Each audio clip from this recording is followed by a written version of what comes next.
Baik, Assalamualaikum warahmatullahi wabarakatuh. Jadi di sini kami dari kelompok 8 kelas Biologi Dasar 6. Kami ingin memberikan resensi film yang telah ditonton sebelumnya. Nah, jadi perkenalan dulu. Perkenalkan, nama saya Ahmad Abdul Ramadhani dengan NIM 165251028. Nama saya Aditya Widi Arum dengan NIM 165251026. Saya Bayu Rangga Saputra dengan NIM 165251030. Nama saya Ahmad Fali Abdallah dengan NIM 165251029. Ya, Iva Fadila Ciantoro dengan NIM 165251027. Nama saya Nadia Arahma dengan NIM 184251027. Saya Fitrotunela Zahra dengan NIM 187251032. Saya Griselda Artanti Setiawan dengan NIM 187251034. Saya Intan Syihatiskar Aji dengan NIM 187251037. Saya Abdan Fawazutori dengan NIM 146251048. Nama saya Ahmad Rizky Ramadhani dengan NIM 146251047. Saja, kita akan membahas mengenai judul film, sinopsis singkat, ulasan dan saran, lalu analisis isi dan kaitan dengan prinsip biologi, lalu kelebihan dan kekurangan film, dan kesimpulan dan pesan biologinya.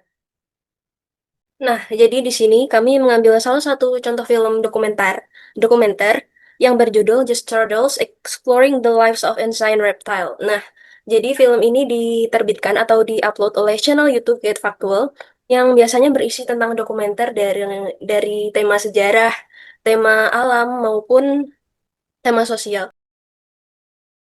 Jadi untuk sinopsis, film dokumenter ini menjelaskan dunia menakjubkan dari keluarga reptil kuno seperti kura-kura, penyu, dan terapin yang termasuk dalam ordo Testudines. Melalui narasi yang ilmiah sekaligus memikat, film ini memperkenalkan keajaiban biologi mereka, mulai dari struktur cangkang yang merupakan bagian dari tulang belakang, sistem perlindungan alami melalui sisik dan skut, hingga perbedaan bentuk tubuh yang disesuaikan dengan habitat darat maupun air.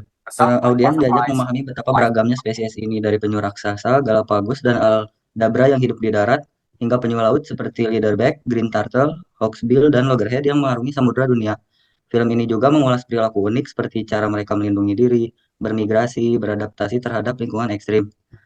Film ini bukan hanya menampilkan keindahan alam dan keunikan morfologi hewan-hewan tersebut, tetapi juga mengingatkan tentang pentingnya konservasi dan keseimbangan ekosistem agar makhluk purba ini tetap lestari di masa depan. Universalitas itu. Universalitas itu. Dalam kura-kura berarti yang sifat atau ciri yang bersifat umum, menyeluruh, dan berlaku bagi semua jenis kura-kura dari seluruh dunia. Nah, jadi kalau dalam biologis itu mereka itu memiliki cangkang yang keras, berdarah dingin atau ektoterm, jadi suhu tubuh mereka itu mengikuti suhu lingkungan. Selain itu mereka juga bersisik dan memiliki skut.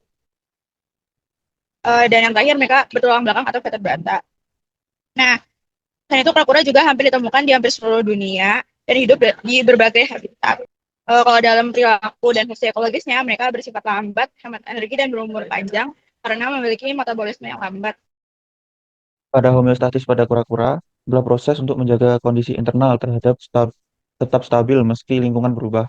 Contohnya suhu tubuhnya yang selalu dijaga agar tetap normal, sehingga organ dan sel-sel bisa bekerja dengan baik. Proses ini penting untuk menjaga kesehatan dan kelangsungan hidup tanpa kita sadar.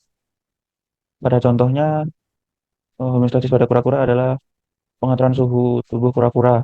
Dia mengatur suhu tubuhnya mengikuti suhu lingkungan. Dia juga memiliki cangkang sebagai perlindungan dan pengatur air, memiliki adaptasi pernapasan dan sirkulasi, dan pengaturan garam dan cairan pada kura-kura. Interaksi sendiri adalah konsep fundamental yang menggambarkan bagaimana organisme hidup atau komponen abiotik saling mempengaruhi satu sama lain dan juga bagaimana mereka dipengaruhi oleh lingkungan tidak hidup atau komponen abiotik. Di sini interaksi lingkungan abiotik sebagai hewan ektotermik, kura-kura menunjukkan mekanisme regulasi energi yang efisien. Kura-kura dan penyu berinteraksi langsung dengan matahari melalui berjemur untuk mengatur dan mengoptimalkan suhu tubuh mereka. Kemudian lebih jauh, proses reproduksi mereka juga terikat erat pada lingkungan. Suhu pasir sarang menjadi variabel abiotik penentu jenis kelamin si tukik atau kura-kura kecil. Kemudian menjadi sebuah keterikatan kritis yang menjamin keseimbangan populasi. Kemudian yang kedua, interaksi geofisika dan rantai makanan. Penyu dewasa bahkan menunjukkan interaksi skala planet. Mereka mampu berinteraksi dengan medan magnetik bumi, menggunakannya sebagai kompas internal untuk navigasi migrasi jarak jauh. Dalam mencari makanan, tempurung adalah benteng pertahanan pasif, namun beberapa spesies juga menggunakan strategi ofensif, seperti kura-kura penyu aligator yang menggunakan mimikri lidah sebagai umpan hidup. Kemudian yang ketiga ada interaksi ekosistem. Peran ekologis kura-kura sangatlah penting. Kura-kura darat bertindak sebagai agen penyebar benih yang cukup penting. Kemudian mereka juga berfungsi sebagai penggali liang, menyediakan tempat berlindung atau habitat bagi spesies lain. Kemudian singkatnya, keberhasilan dan peran kura-kura serta penyu dalam menjaga keseimbangan sangat bergantung pada jaringan interaksi cerdas mereka dari energi matahari, suhu tanah, medan magnet bumi, hingga peran aktif mereka dalam ekosistem. Pada video ini dijelaskan bahwa terdapat banyak sekali kura-kura yang tersebar di dunia ini. Nah, kura-kura yang tersebar tersebut memiliki banyak sekali variasi genetika. Nah, keberagaman tersebut dapat terlihat dari segi morfologi, lingkungan, dan juga fungsi bagian tubuh yang menyesuaikan dengan kebutuhan mereka, baik dalam berlindung dari predator maupun dengan lingkungan yang ekstrim. Jadi, kura-kura, penyu, dan terapin termasuk dalam satu ordo yang sama, yaitu ordo Testudines, salah satu kelompok reptil paling purba yang hidup di planet ini. Semua kura-kura modern berasal dari nenek moyang kura-kura purba yang sama. Perbedaan habitat dan tekanan seleksi alam yang menyebabkan jalur evolusi mereka berbeda. Kura-kura yang memiliki habitat di darat berevolusi dengan kaki besar dan tebal seperti gajah dan memiliki cangkang seperti kuda yang tinggi. Sebaliknya, kura-kura yang memiliki habitat di laut lepas atau dapat kita sebut dengan penyu berevolusi dengan mengubah kakinya menjadi sirip yang memudahkan untuk berenang. Cangkang penyu juga cenderung lebih pipih dan ramping untuk mempercepat gerakan berenang.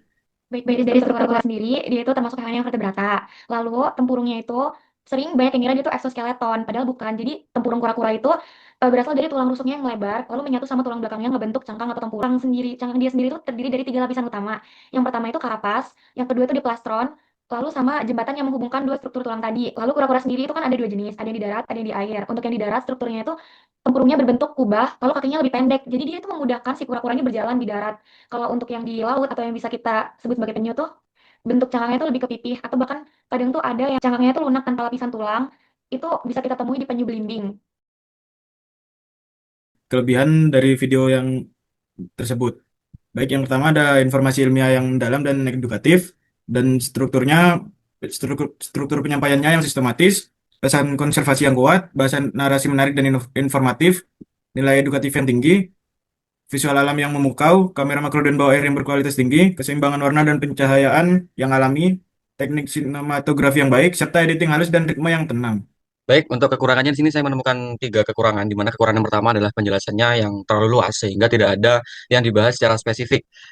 Film dokumenter ini mencoba untuk merangkum segala sesuatu tentang penyu dalam waktu singkat, mulai dari anatomi, ratusan spesies, adaptasi, hingga mitologi. Akibatnya penonton seolah hanya diajak mencicipi sedikit dari setiap topik tanpa pernah benar-benar merasa paham dari sebuah materi. Penjelasannya terasa sangat dangkal karena harus melompat-lompat dari satu fakta ke fakta yang berikutnya.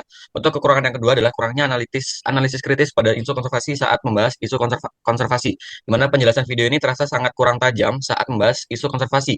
Perjalanan video yang terasa kurang tajam, tidak ada analisis kritis mengenai kompleksitas ekonomi, sosial, atau politik yang membuat upaya konservasi seringkali gagal atau berjalan lambat, sehingga masalahnya terasa lebih sederhana daripada kenyataannya. Untuk kekurangan yang ketiga adalah potensi generalisasi yang berlebihan dengan mencakup segala sesuatu mulai dari penyu laut yang bermigrasi ribuan mil hingga kura-kura gurun yang menggali liang. Ada risiko bagi penonton atau bagi saya untuk melakukan generalisasi.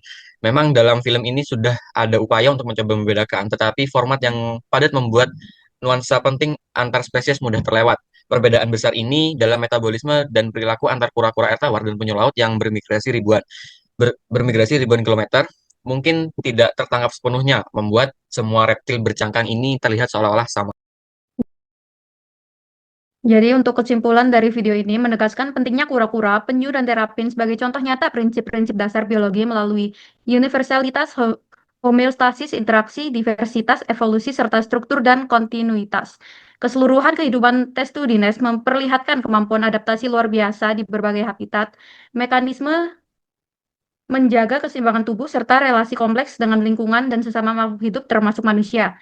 Setiap makhluk hidup besar atau kecil mempunyai peran penting dalam keseimbangan ekosistem. Merawat dan menjaga keberadaan spesies seperti Testudines sama saja menjaga keberlangsungan hidup banyak makhluk lain di bumi ini.